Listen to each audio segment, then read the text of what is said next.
What does the phrase "Islam is a religion of peace" mean? We've heard a lot of people say that, and particularly we hear it after some of the most egregious, violent jihadi attacks. We heard it a lot in the media after September 11th. We heard it again after the 7/7 bombings in England.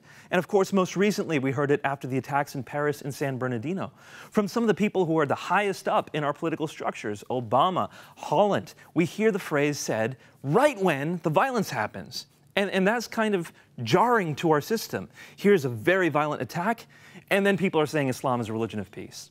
I actually understand where that desire comes from, and I actually resonate with it a bit, because what the politicians are doing is they're saying that we should have compassion towards Muslims. We shouldn't impute the violence that we see to the people who are our compatriots, our colleagues at work, our fellow citizens in our countries. And that is true. We shouldn't. The vast majority of Muslims are peaceful, loving people, and we need to remember that. Muslims are not Islam.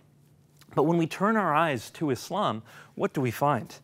We find that the phrase "Islam is a religion of peace" is not said anywhere in the Quran. It's not said anywhere in the early Islamic traditions. In fact, the first time we hear it is in the 1920s, when people are starting to argue, after the fall of most Islamic powers in the world, that Muslims are peaceful people and Islam is inherently a religion of peace. It was a polemical term that was used, and it seems to be used like that even today.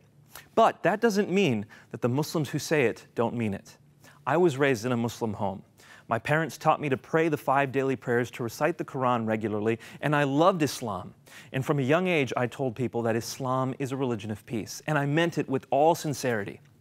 But when I started studying the traditions of the Quran and of Muhammad's life, I found that from the beginning, Islam had been a very violent religion.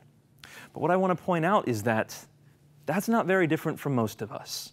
We're all broken people, and God loves us anyway.